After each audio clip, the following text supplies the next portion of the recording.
Welcome to this session of Online Communist Forum, organized by the Communist Party of Great Britain. Our speaker tonight is Moshé Machover.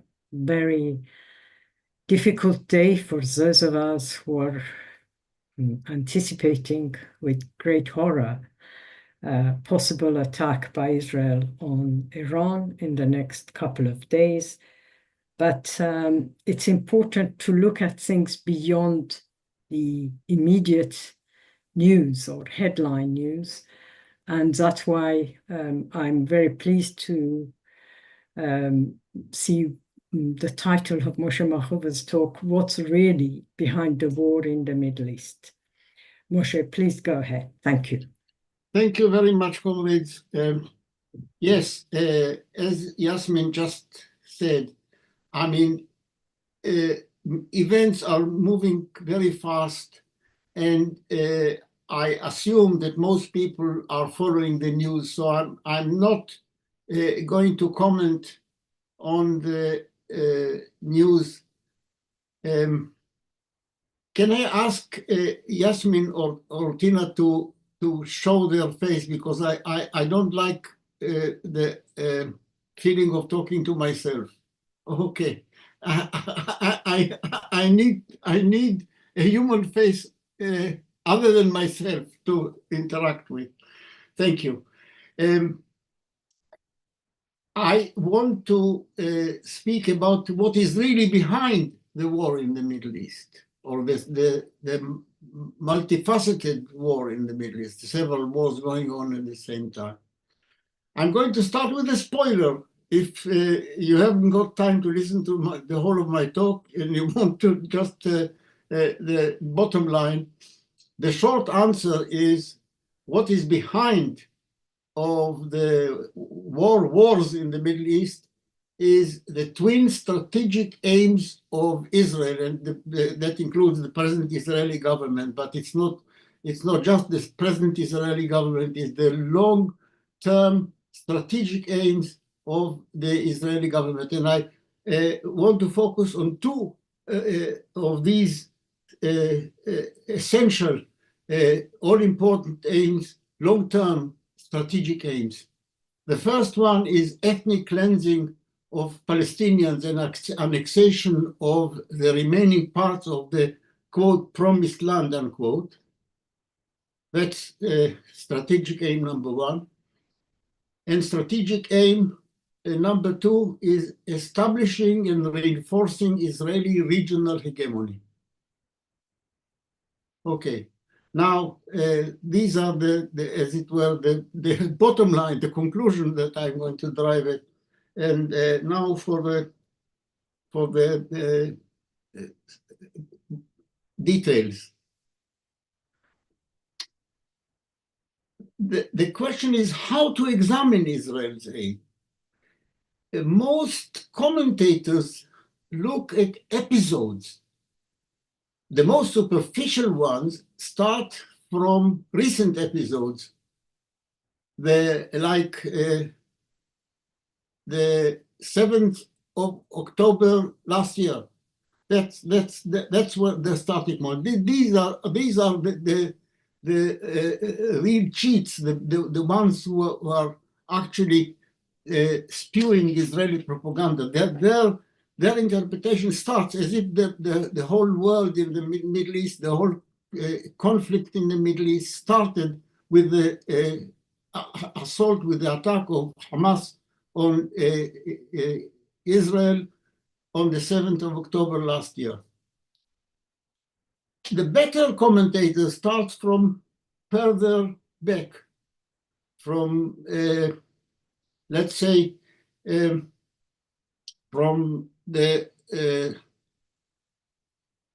June War of 1967. Some of the more sort of thoroughgoing ones start from even further back, 1948. But this is the wrong way of looking at it. Let me quote where this kind of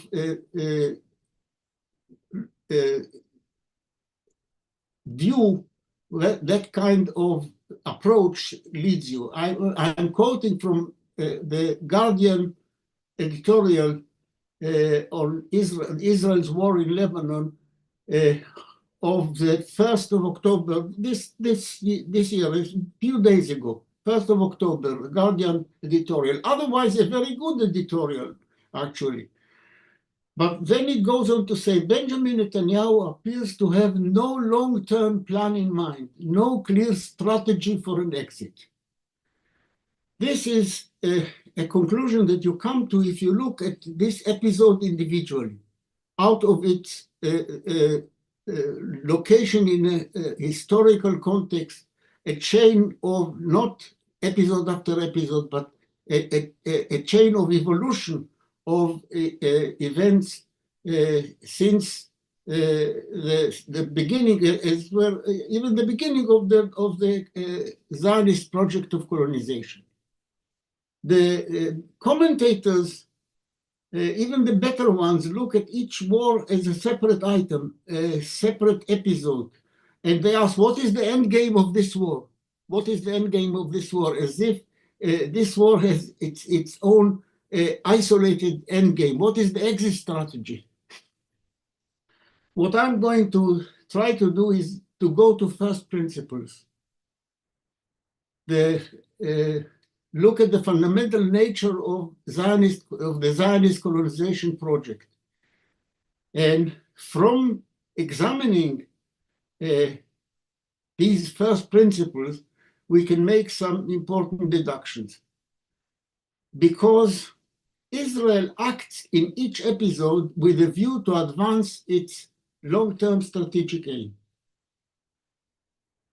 And therefore, we can predict quite a lot with high probability. Of course, you cannot predict everything with any certain confidence. There are, of course, contingencies, but the main outline of the unfolding strategy follows from the fundamental principles of the underlying Israeli Zionist colonization project right from its beginning. So first principle number one, we have to start, and this is something that I keep repeating every time that I speak about this situation, about the conflict in the Middle East, because it is a fundamental key to understanding the nature of Zionist colonization. The Zionist model of colonization is not the same, is not similar to that of South Africa. A lot of people are confused by the true recognition that what you have in the Israel and its occupied territories is a kind of apartheid. And apartheid recalls South Africa. And in any case, the colonial conflict that most people remember from their own lifetime is the one in South Africa, because this is the most recent one. Older people may remember Algeria, the decolonization of Algeria. They remember the decolonization of South Africa. And they make analogies. They are also, I think, led a little bit astray by the academic description of both South African colonization and Zionist colonization of Palestine as settler colonialism. This is in the academic post-colonial discourse, the usual way of describing, and they put Zionist colonization in South Africa under a common heading, as if they were of the same kind. But this is not at all true.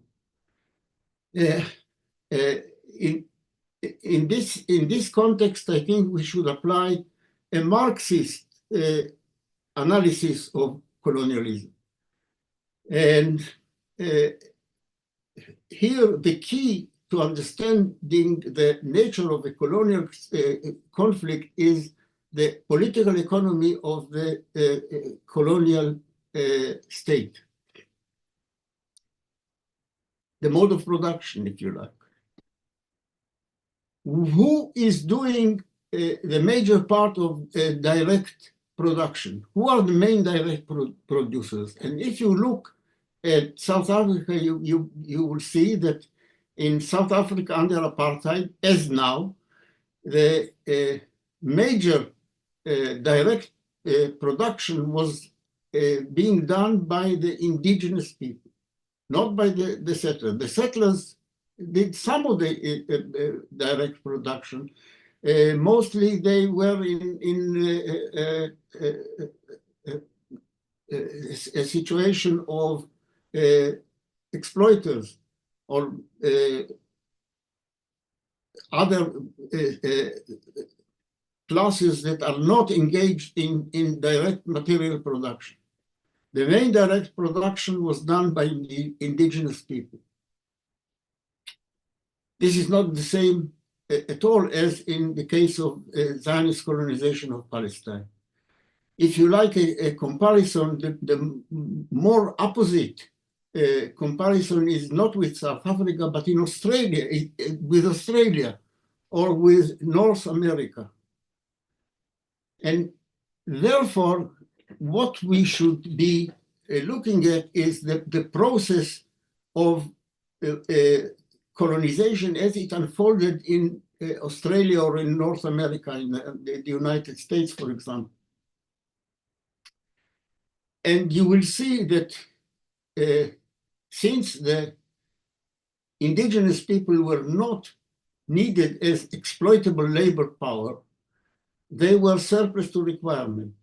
And the colonizers, rather than exploiting their labor power, focused on getting rid of them by various means, various forms of ethnic cleansing. And this, of course, is a very long process. Most people who think nowadays about colonization don't have in mind these old forms of colonization. The Zionist case is, as it were, an anachronism. It started doing in the 20th century, more or less, what was completed in Australia and in North America long ago. The process in the United States, known as the Indian Wars, which was the conflicts, the individual episodes of the conflict which resulted in the part extermination and other forms of ethnic cleansing of the indigenous people, is known as Indian Wars. This took the better part of 3 centuries. It started, if you look at the Wikipedia under this heading, the Indian Wars are supposed to have started in the early 17th century and ended not long before the end of the 19th century. The dates given in the Wikipedia is 1609 to 1890. That's the better part of 3 centuries. It took a long time. It's a long process. In Australia, because of the conditions were very different, because the indigenous people were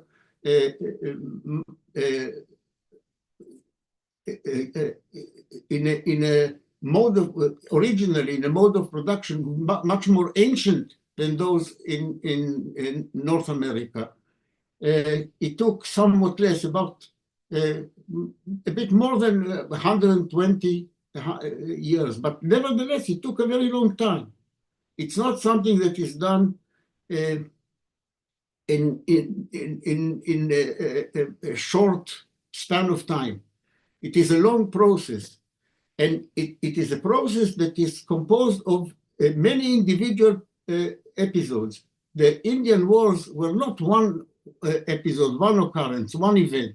They were a chain of events. And if you look at an individual Indian war and you ask, what is the end game of this war? What is the exit strategy, as it were? This is more or less a meaningless question, because you can't look at each of the Indian wars of the United States, or before the creation of the United States, the colonizers, the British colonizers of North America.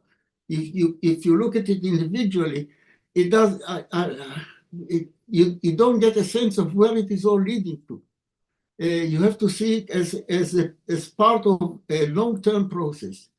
Now, if you look at the Zionist colonization of the so-called Promised Land, you could see that it is now more or less in the middle of this process. The long-term aim is a Jewish, well-established majority in the totality of this Promised Land, which is, at the very least, the territory between the river and the sea, to use a convenient description. But it may actually denote a little bit more than that. People forget about the Israeli annexation of bits of Syria in the Golan Heights, which are also absorbed, ethnically cleansed of its majority of its Syrian Arab population, and given to Israeli settlers to colonize. So what we are looking at is a whole continuum of attempts to get rid of the Palestinian Arabs and annex the territory of the Palestine. Now, of course, this process is requires, or is optimally done from the point of view of the colonizers in a situation of crisis, in a war.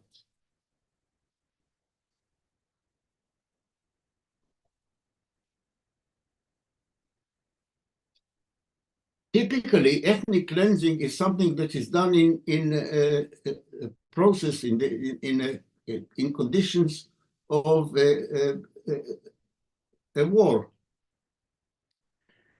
So this means that the Zionist project before 1948 and the Israeli state since 1948 are in a situation of quasi-permanent war. Now, these war episodes can be initiated by Israel completely unprovoked, or it can come as they can come as a response to an apparent provocation or to a real provocation. It can come as a surprise. I mean, if you look at the two extremes, the war of 1956, about which people don't talk very much, I will return to it and its importance later on.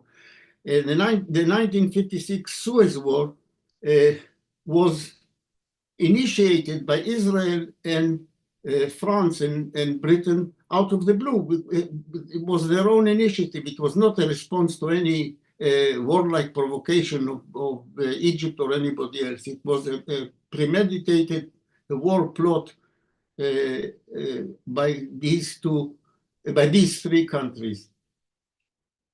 Or it can come as a response to a seeming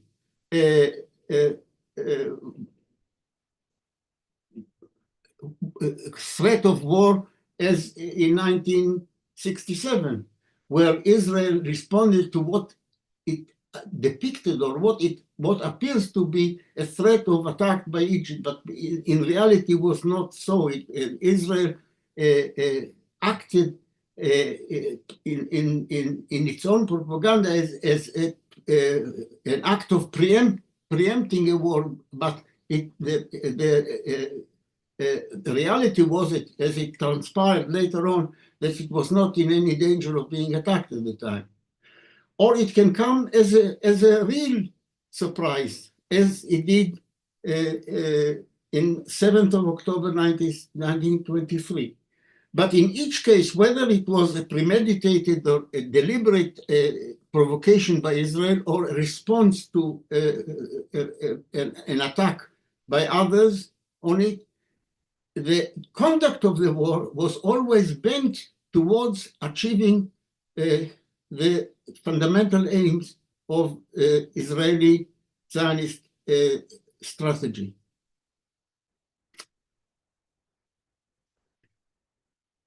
So I think we should look at the current war or bunch of wars that are going on as a chain in the event, as an event in the long chain of wars that are aimed, among other things, to complete the ethnic cleansing of Palestine and to annex the territory of the whole of Palestine to Israel. This we can predict, and this is the nature, one of the underlying strategies driving the present wars. Now, this can be predicted, and we can predict that this will go on, and Israel will go forward in this line of action. That is to say, attempt to accomplish ethnic cleansing of Palestinians and annexation of territory. Will Israel, so this we can predict with virtual certainty. Of course, nothing can be predicted with absolute certainty, but I think with a high degree of probability, we can predict that much. What cannot be predicted with any degree of certainty is whether Israel will succeed in completing this work in progress, the work in progress of colonizing Palestine and establishing a Jewish supremacist, Jewish majority state there. This is still an open question. The historical examples which I cited, namely North America and Australia, point in the direction of success. Both of them were eventually successful in accomplishing the end result of ethnic cleansing and subduing, reducing the indigenous people to minorities that are incapable of retrieving their original homeland. Whether Israel will succeed in accomplishing this aim is still an open question. There are some factors that are acting against it.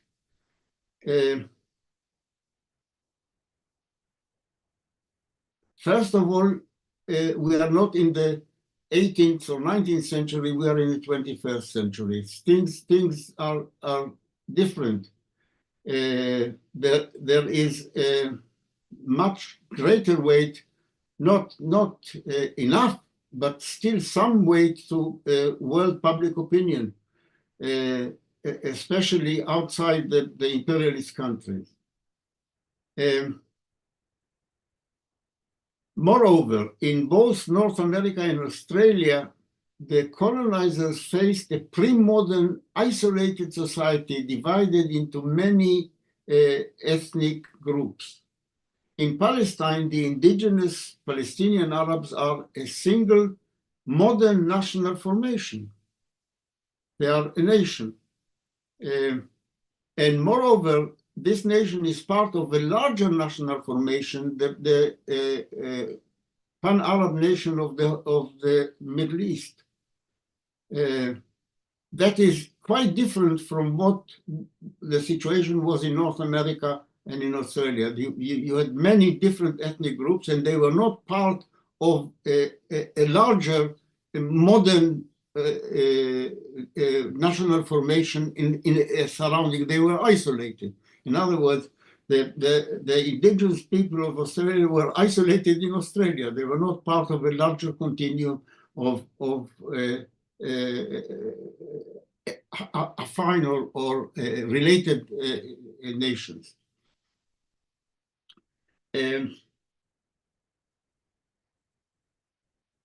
So far, unlike North America and Australia, the Zionist project has not managed to swamp the indigenous population by immigration also. In the case of both Australia and North America, there was huge European, mainly European immigration of settlers that managed numerically to swamp the indigenous people. This is quite different in Palestine. Palestine was not an attractive destination for immigration. It did not attract a huge number of immigration. And in any case, the Zionist project was only interested in Jewish immigration. So the potential reserve of immigrants was quite small. And indeed, what it got, the immigration that the Zionist project were able to attract for its project were mainly Jews who were either ideologically motivated or who had no other choice. But this was not enough so far to swamp the indigenous people as they occurred in the two historical examples that I've cited. Okay, this is first principle number one, the first strategic aim of Zionist colonization that I wanted to refer to. And notice that it follows from the genome of Zionism, that is to say, from the original nature of the kind of colonization that we are talking about. It is not something incidental, it is part of the, as it were, genome of Zionist colonization, the kind of mode of production that it was based on. I'm coming to the second first principle that or axiom that I wanted to mention. And it also follows from the unique nature of Zionist colonization, something that, as far as I know, has no counterpart in the history of colonization. And that is that Zionist colonization, in Zionist colonization, the colonists, the settlers, had no metropole. If you look now at the two cases that I've taken for comparison, which are in other ways appropriate comparisons, both Australia and North America, in those two cases, the settlers were mostly citizens of a metropole, in this case Britain, that sent them to colonize those territories and protected them and defended them and provided the backup and the military might that was required in the colonization process. Zionist colonization is unique, as far as I can tell, as far as I know, in the settlers having no metropole. They did not have a mother country that sent them there. They needed a surrogate mother. And the surrogate mother, right from the beginning, and you can see this right in the early writings of the early leaders of the Zionist project, just as you can see that they are envisaging in the foreshadowing the ethnic cleansing of the indigenous population, they are also talking about the way to compensate for the absence of the mother country. The way to obtain, as it were, a surrogate mother is to make a deal with a dominant empire that was present in the Middle East. The Zionist project and its state are in effect from the beginning part of the imperialist franchise. They had to, as it were, acquire a franchise from the leading empire that dominated the region at any given time. So, as it were, the Zionist state is acting under license as a franchise of the leading hegemonic empire in the Middle East. How can you describe this? To say that the Zionist state or the Zionist project before the creation of the State of Israel is a mercenary formation is not quite correct. Mercenary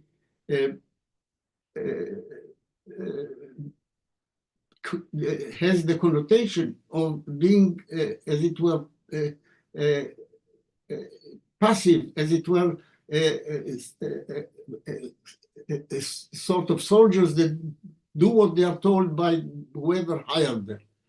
This is not quite the case with the Zionist project. It is proactive, more like quasi-independent contractor of services to the world hegemon. In this capacity, it is striving for monopoly of this being the franchise holder in this region. That is to say, trying to be the sole contractor in the region in which it is located. And hence, the strategic aim, which is the second strategic aim I'm focusing about in this talk, of striving for regional hegemony.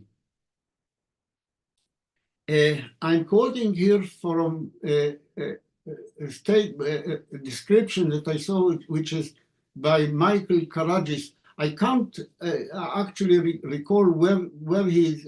It's something he recently said, but I haven't noted the exact place. Maybe you can find it on the internet.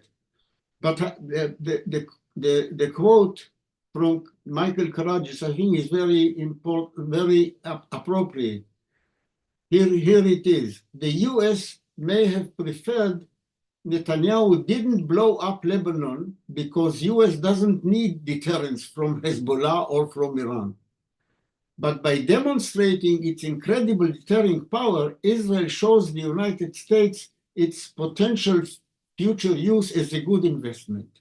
That is to say, if the big mafia boss wants to find a local franchise holder for himself, then the best bid you can make for getting this franchise is to show that you are the sole boss, the sole mafioso in your specific sub area. The contract of being a subcontractor will go to the fiercest, the strongest, the most aggressive bidder for that role. So I'm coming again to look at the various wars that Israel was engaged in. All of the wars were used or were tried to be used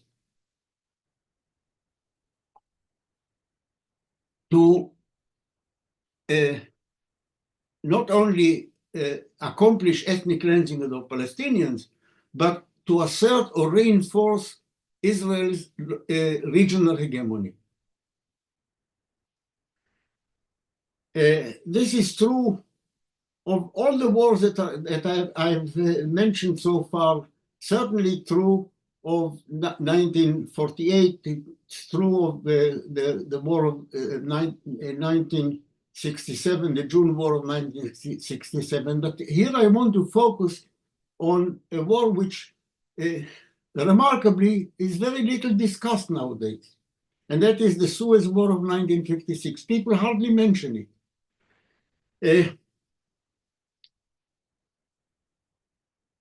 In my opinion, it is a very interesting war to look at. It is, I think, neglected because somehow it seems not to have succeeded. It failed. And the three colluders in this war, Israel, Britain, and France, had to withdraw after a fairly short time. Israel occupied the Gaza Strip at that time and was mulling over the ethnic cleansing of the Gaza Strip even then, but had no time to accomplish it. It briefly annexed the Sinai Peninsula and the Gaza Strip, but was soon forced by the United States to withdraw. So, as it were, nothing came out of it. But this is very deceptive. First of all, I want you to listen to a project, a plan that the Prime Minister of Israel, David Ben-Gurion, presented to the secret meeting which was held by the three plotters, Britain, France, and of course Israel, in their secret meeting at Sèvres, which is a town not far from Paris, or one of in the outskirts of Paris. The date is 22nd of October, 1956. I'm quoting from the minutes of this secret meeting. The minutes were supposed to be destroyed, but somehow a copy was preserved and was published by the Israeli historian Avi Schleim. I think this is one of the most brilliant things he wrote. I'll give you the exact reference if you like later on. But here is what he says about, and I'm quoting, Ben-Gurion presented a comprehensive plan, which he himself called fantastic, for the reorganization of the Middle East. Jordan, he observed, was not viable as an independent state and should therefore be divided. Iraq would get remember, in 1956, Jordan consisted both of the East Bank and of the West Bank that is now under Israeli occupation. But Jordan, he says, should be divided. Iraq would get the East Bank of the Jordan, that is to say, what is now the Kingdom of Jordan. In return, I continue the quote, in return for a promise to settle the Palestinian refugees there and to make peace with Israel, while the West Bank would be attached to Israel as a semi-autonomous region. That's not all. Lebanon suffered from having a large Muslim population which was concentrated in the south. The problem could be solved by Israel's expansion up to the Litani River. If you look at the Litani, the part of the Litani that goes from east to west is about 30 kilometers north of the present Israeli-Lebanese border, and it has been occupied previously by Israel in previous Israeli-Lebanese wars. So I continue the quote. The problem could be solved by Israel's expansion up to the Litani River, thereby helping to turn Lebanon into a more compact Christian state. The Suez Canal area should be given an international status, while the Strait of Tiran in the Gulf of Aqaba should come under Israeli control to ensure freedom of navigation. A prior condition for realizing this plan was the elimination of Nasser and the replacement of his regime with a pro-Western government, which would also be prepared to make peace with Israel. End of quote. It comes from the Protocol of Sevres, an article, Anatomy of a War Plot, by an article by Avi Schleim, which was published in the journal International Affairs in 1997. That quote itself, of course, the protocol was written in October 1956. So you see, what is now going on is not new. It is part of a long-term design that was not invented by Netanyahu or by his government, that Israel has been entertaining for yonks. Look at it, this war happened in 1956. I don't know how many of the people listening to my talk remember this or can remember it. Many of them were probably not born yet. For my part, I can say that it is not only, I think, a very interesting episode in the history of the Middle East and in the chain of Israeli wars aimed in the long run at accomplishing the two strategic aims. But for me personally, it was a crucial event that opened my eyes to the nature of the Zionist project. So the Israeli-Lebanon wars of 1982 and 2006 to some extent are echoes of what Ben-Gurion said in 1956, and what is taking place nowadays should also be looked at in this light, not of the short-term end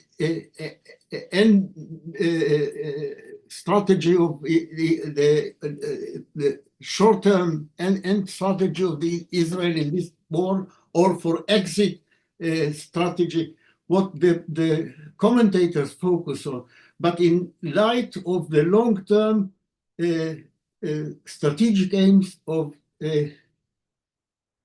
Israel in the region.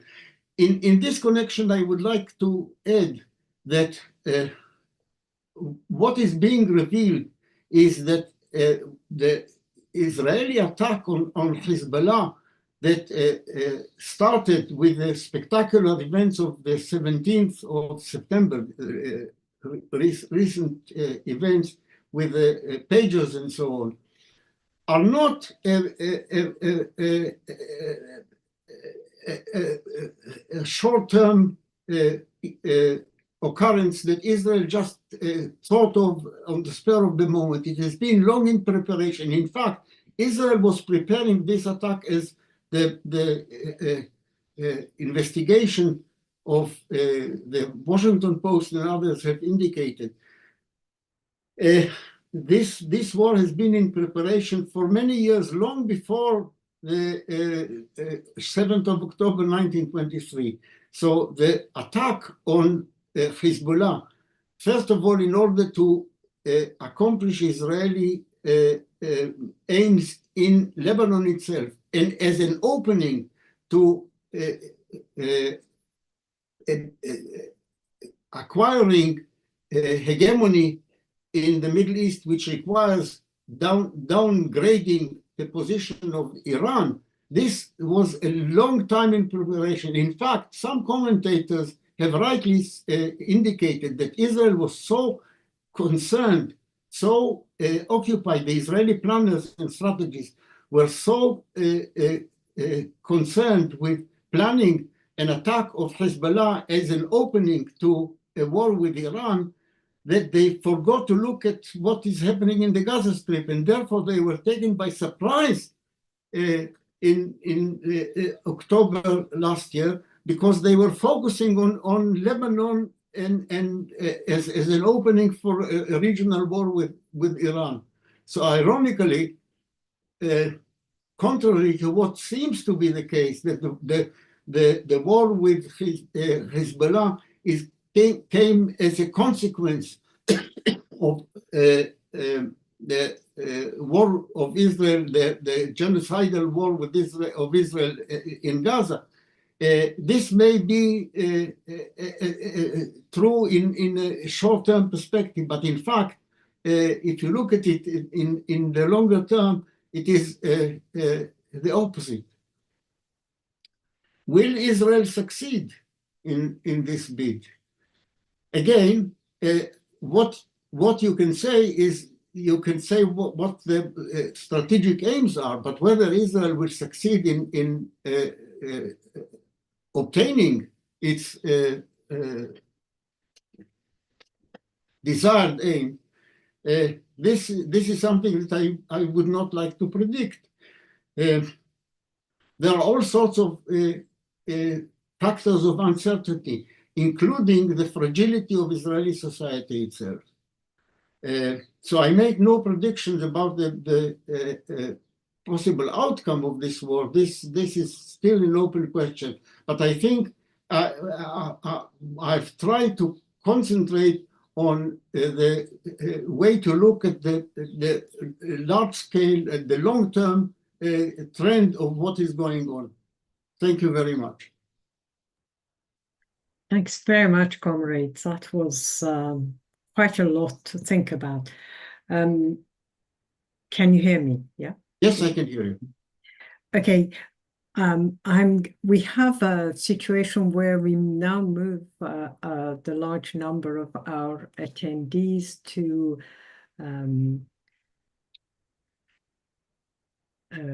become panelists so that they can ask questions. Sorry, I'm also Tina, if you can hear me, you have to stop the live stream. Sorry about that. I'm no longer capable of doing that because you're host. Okay, I will start by moving the attendees who want to ask questions. But let me start myself by asking a couple of questions.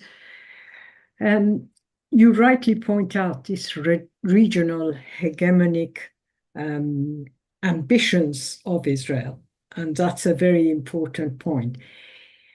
What I couldn't understand was his message last Monday to the Iranian people.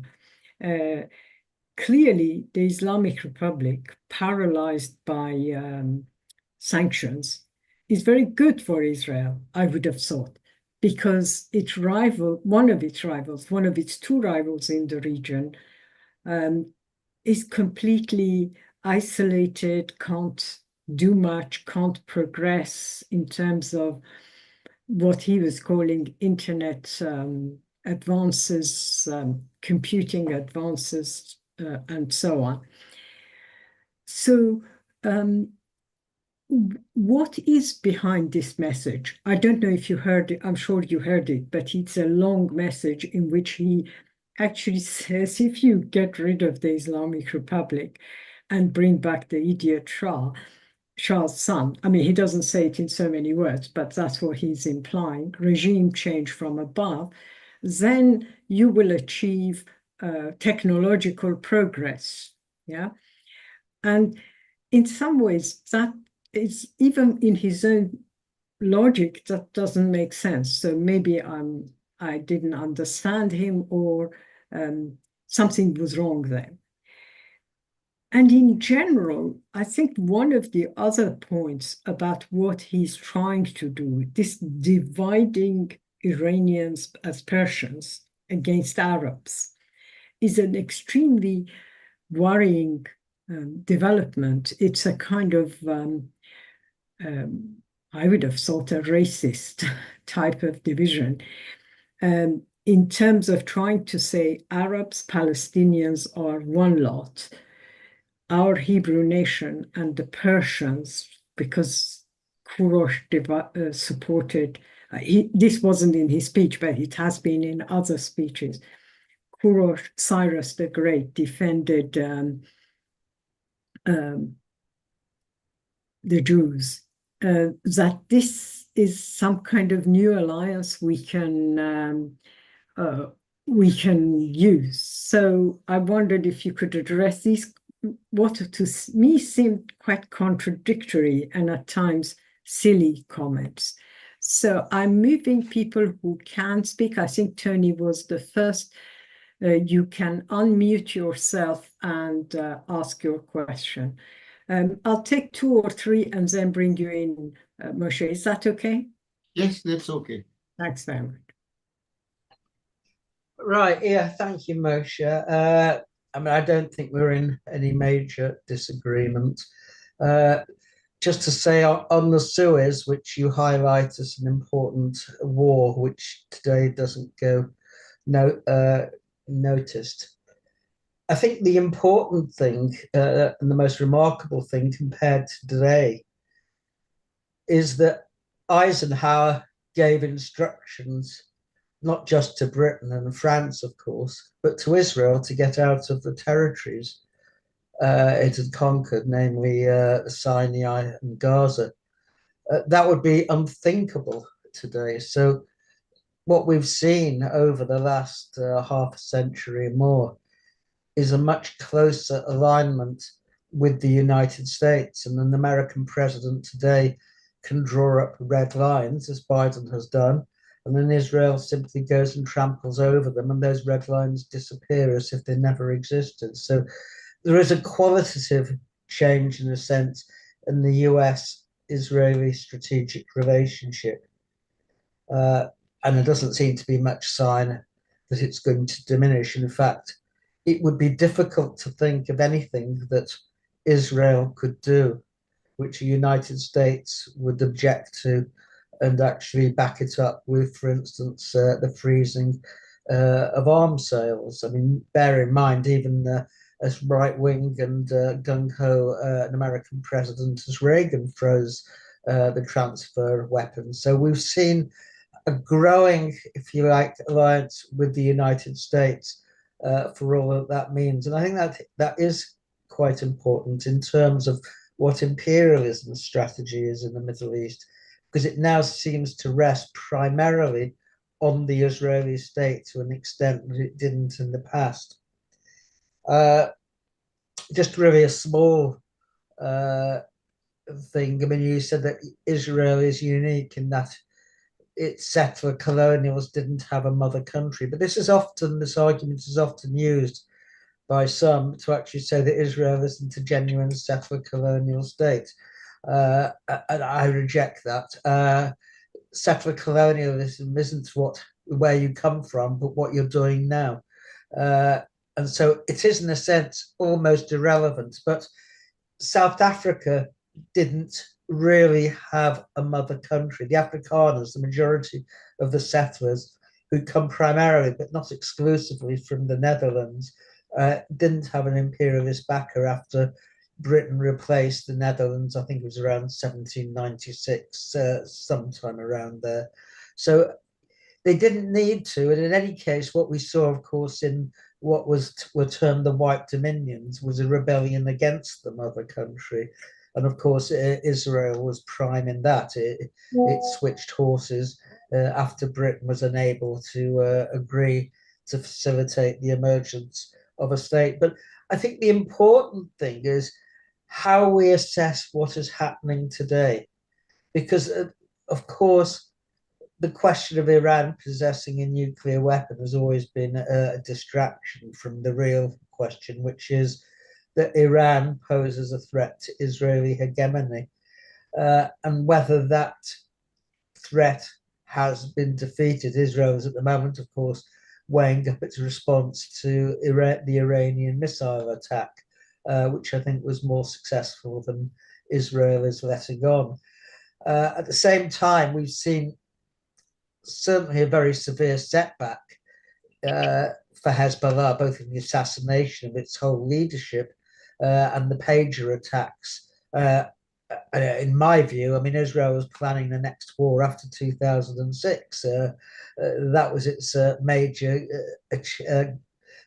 goal, and of course, and as you say, it took its eyes off Gaza.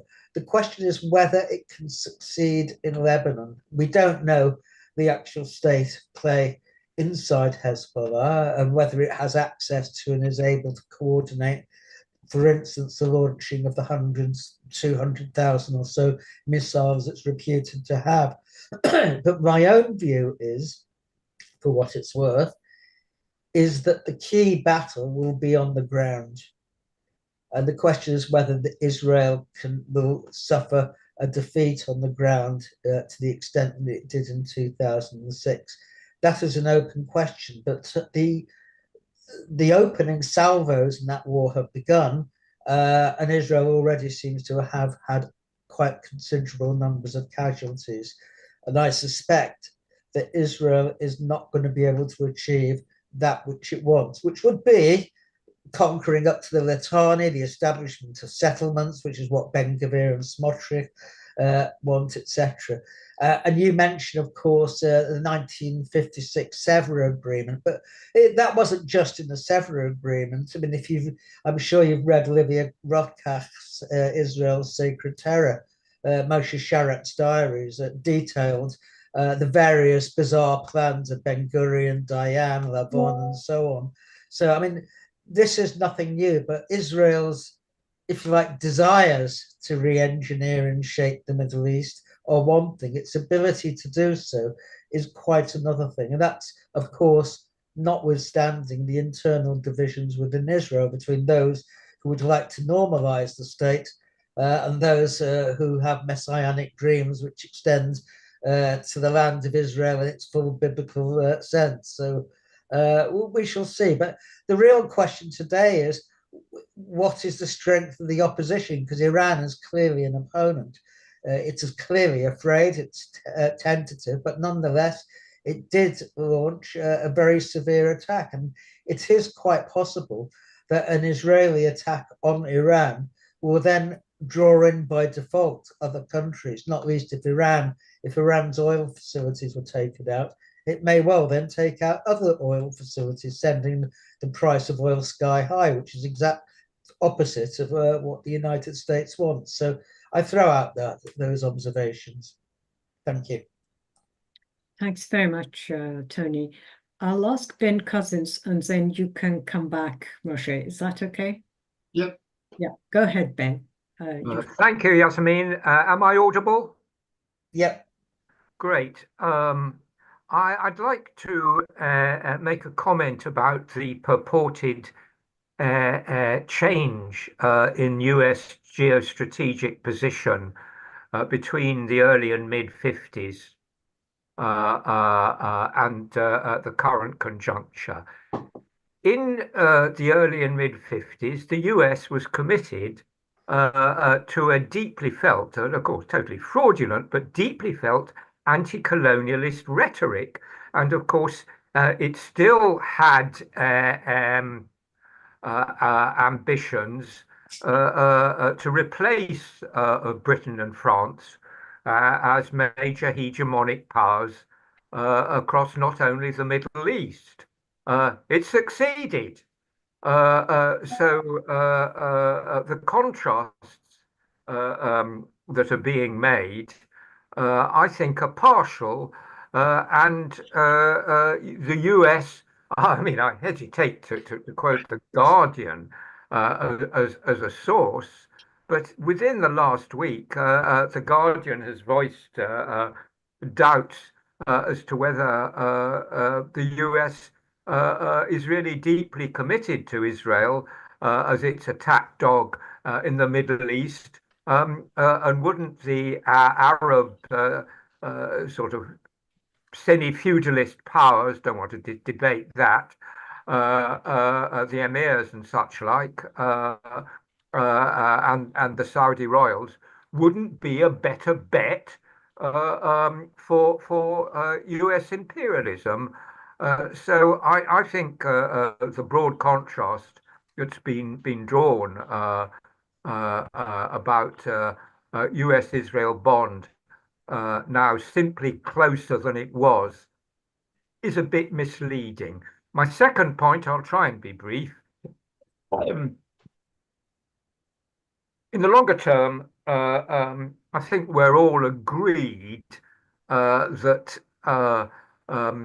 Israel must be and must be seen as a non-viable and unstable entity, and all to the benefit of the Palestinians in particular, and perhaps even the Druze. And the peoples of Egypt, Lebanon, Syria, Jordan. And this seems to depend on the possibility of weaning the Jewish Israeli working class away from the Zionist project. Yet, increasingly, the mode of production, high tech, in particular in Israel, seems to be pretty heavily dependent on selling the means of mainly internal repression to pretty well every reactionary power it can find. And I suspect that quite a lot of the Jewish Israeli working class is well aware of this. And it is a serious objection to the long-held thesis that Israel can be divided and a socialist or at least democratic federation, Jews, Arabs in particular, of the Levant can be created. I'm not at all happy about this situation. Who could be? But I fear that what has been a trump card in what I'll loosely call CPGB, PCC theory is starting to look weak. The permanent war economy with Israel as a leading prophet of pan-world nationalisms, and the more in conflict they are, the better, because that means Israel can flog its machinery of death to both sides. I'm sure this is a notion which has occurred to the likes of Ben-Gvir, Smotrich, and the keener intellects in the Israeli establishment. Please address these worries. Thank you very much. Thanks, Moshe. I'll let you answer because three people. Okay, there were several very important points. First of all, the Netanyahu speech. This is obviously propaganda. Propaganda aimed at not just the Iranian people to whom, or the Persian people to whom it was nominally addressed. It was aimed at the Israeli public. It was aimed at the United States. It was aimed at the world arena. But the reality behind it is that Iran at the moment poses a real obstacle to total Israeli hegemony in the region. It is true that it is not a very powerful country. I mean, compared to Israeli war machine, compared to the support that Israel has from the United States, but it is a serious obstacle. And I think I indicated in my talk that Israel wants not only hegemony, but exclusive hegemony, exclusive role as a local subcontractor. Whereas the United States might, at some juncture, find it in its own interest to come to some kind of accommodation with Iran. And I'm sure that the Iranian regime would be prepared to make an accommodation with the United States. In fact, the new Iranian president made some remarks in this direction. This would be poison for Israel because it would mean that it has not exclusive franchise in the region. In this respect, the plan of dividing Iran into several parts is classical. This idea is not new, but this is a way of excluding Iran for a long term from being of any importance in the region. So I think this should be taken seriously. That is to say, if Israel manages to pull the United States to accompany in a war against Iran, and if it succeeds, it may well be that the outcome would be a division of Iran into 3 or 4 parts, just as, to give the analogy of the Ukrainian war, part of the long-term aim proposed by US strategies, beginning with Brzezinski in the 1990s, the strategic advisor of Carter. In his seminal book, he actually does raise the idea of dividing Russia into several bits, the better to dominate and to exclude it as an obstacle to American hegemony. So this is classical. Coming to Tony's remark about Eisenhower, I think this is completely off the wall. It ignores the history of what actually happened in '56. Tony, you may not remember it, but at that time Israel was not an American client; it was a French client. The supplier of arms to the Israeli military and the warplanes that Israel used in the Suez War were French misters, not American airplanes. The position of Eisenhower vis-a-vis the Suez War was aimed not so much at Israel but at Britain and France. Please, I mean, don't try to play games, and don't try to take the initiative without consulting the real world hegemon. Eisenhower did not so much oppose the aims of the war as such. Indeed, the United States later supported this, but it was scandalized by Britain and France trying to rise beyond their true position. Indeed, the Suez War was the last attempt of Britain to act independently of the United States. Since then, Britain has absorbed the message and has acted as a true American poodle. So to give the position of Eisenhower as an example of the change in American position vis-a-vis Israel is to argue in contrary to historical facts. This was a position that Eisenhower took vis-a-vis France, which was then the real sponsor of Israel. Israel was subcontractor of France in relation to the Algerian war and so on. Israel also got the message. Israel got the message of not playing games with a second-rate imperialist power, but making a deal with the United States. And this was sealed after the Suez War and just before the June War of 1967. So that is the true history of the and this is also a reply to Ben's first remark.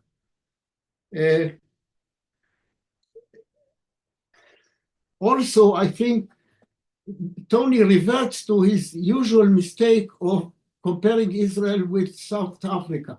It's true that South Africa did not have a mother country after the Dutch withdrew from there. But we are not comparing like with like. I'm talking about comparing Zionist colonization with that of North America and Australia. And there they had a mother country, which Israel didn't have. It's a totally different situation. You can't compare Zionist colonization with South Africa. It is a constant mistake that I'm afraid Tony reverts to. As for Ben's remark about the role of the Israeli working class, I don't think there is any possible chance of the Israeli working class rebelling or rising against Zionist colonization in the present circumstances, that is to say, in the context of a capitalist region. The Israeli working class has not much to gain from leaving Zionism, and which would mean degrading its position from an exploited class with national privilege to an exploited class without national privilege. The situation could change this position of the Israeli working class could change.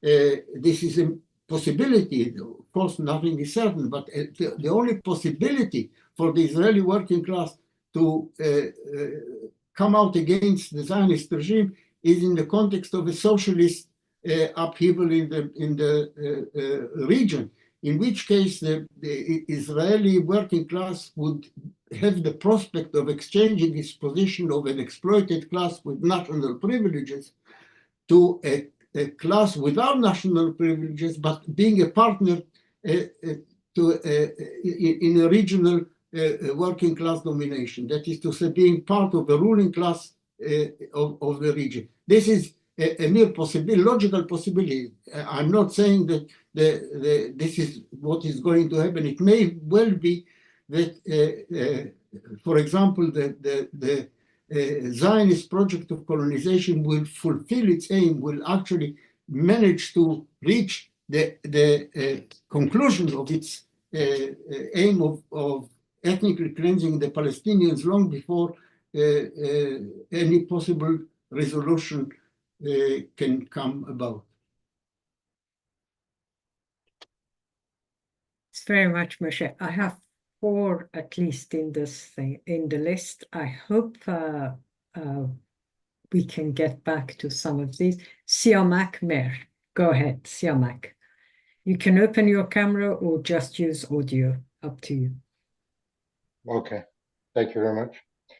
Yes, thank you very much, Comrade Moshé, and for the organizers. Very